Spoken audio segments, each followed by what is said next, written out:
মলিন কণ্ঠে পরিষ্কার ভাষায় বলতে চাই, আপনারা অনেকে শুনেছেন আমার বিরুদ্ধে মামলা করা হয়েছে। শুধু আমার বিরুদ্ধে একা নয়, আমাদের আখাউড়া এবং বিজয়নগরের প্রায় 300 লোকের উপরে সুন্নিদেরকে দেখে দেখে মামলা করা হয়েছে।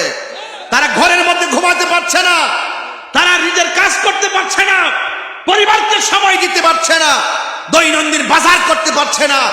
অনর্থক যারা ষড়যন্ত্র করে এ আমাদের সুন্নিদেরকে মিথ্যা এবং হয়রানিমূলক মামলার ষড়যন্ত্র করছে।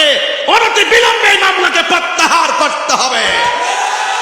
ভাইয়েরা আমার, আমি পরিষ্কার ভাষায় বলতে চাই, আমার ব্যাপারে ব্যানার নিয়ে নিয়ে রাজপথে আন্দোলন চলতেছে। চট্টগ্রাম থেকে শুরু করে প্রত্যেক জায়গায় জায়গায় যে আন্দোলন বাড়তেছে না কমতেছে?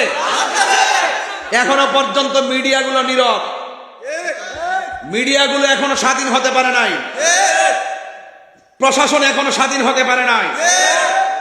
আপনারা আরেকজনের কথা শুনে দেশের আইনকে কলঙ্কিত করবেন না, হলুদ পাতার সাংবাদিকতা করবেন না। আমার ব্যাপারে শুভাকাঙ্ক্ষী হয়ে অনেক জায়গা জায়গা প্রতিবাদ হচ্ছে। আমি বলবো তাড়াতাড়ি মামলাটা প্রত্যাহার করুন।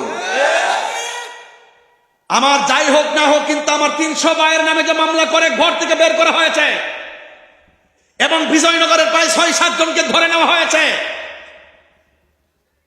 তাদেরকে তাড়াতাড়ি মুক্ত দিতে হবে এবং পুরো মামলা প্রত্যাহার করতে হবে।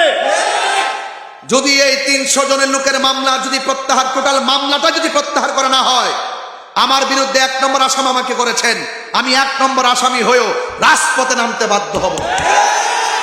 তখন সেটা কিন্তু দাবায় রাখতে পারবেন না। আপনারা ভালো করে জানেন যে আমি যৌক্তিক দাবির জন্য জীবনটা হাসতে হাসতে দিতে প্রস্তুত।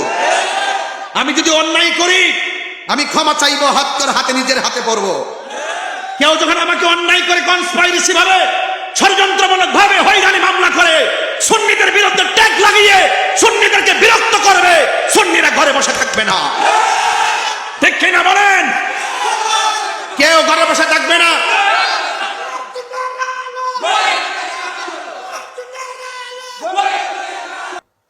মাজার ভাঙছে, কোন আসামি কি ধরছে?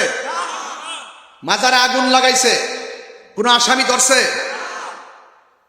আল্লাহর ঘর মসজিদে আগুন দিয়ে পুরাইছে, আসামি ধরছে? গরু টরু জানে সব চুরি করে নিয়ে গেছে, আসামি ধরছে? কেবা কারা গাড়ি ভাঙছে, কেবা কারাই ডিল মারছে, হ্যাঁ প্রশাসনের উপরে ডিল পড়ছে। আমি নিজে মর্মাহত, এটা দুঃখজনক, কিন্তু তদন্ত করে প্রকৃত অপরাধীকে শাস্তি দিবে। কিন্তু কাহারও কথার পাল্লাই পড়ে, কোন ধরনের প্রভাবশালীদের পাল্লাই পড়ে মনে করছেন যে একটু সুযোগ আছে, এই মুহূর্তে ঢুকাইয়া দেয়, এই মুহূর্তে ঢুকাইলে তাহিরিকে ঢুকাইতে পারবে, আরেকজনকে ঢুকাইতে পারবে। কিন্তু বুঝতে হবে আহলে সুন্নাত ওয়াল জামাত শুধু তাহিরের উপর নির্ভর নয়, আহলে সুন্নাত ওয়াল জামাত প্রত্যেকটা ঘরে ঘরে নবীর সৈনিক আছে। কথা বলে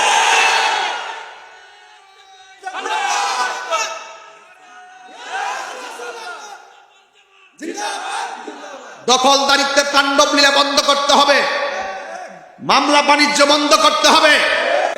শুধুমাত্র মত প্রকাশের নামই স্বাধীনতা নয়, দ্বিমত প্রকাশের নামও স্বাধীনতা।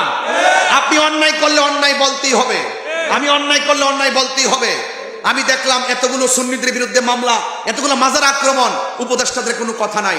আমার মনে হয় যদি এভাবে চলতে থাকে আর সুন্নিরা যদি খানকা থেকে রাজপথে বের হয়ে যায়, আরেকটা প্রতি বিপ্লব হবে বাংলাদেশ। কথা বলে ঠিক না? সুতরাং দর্জন দেওয়ার আগে,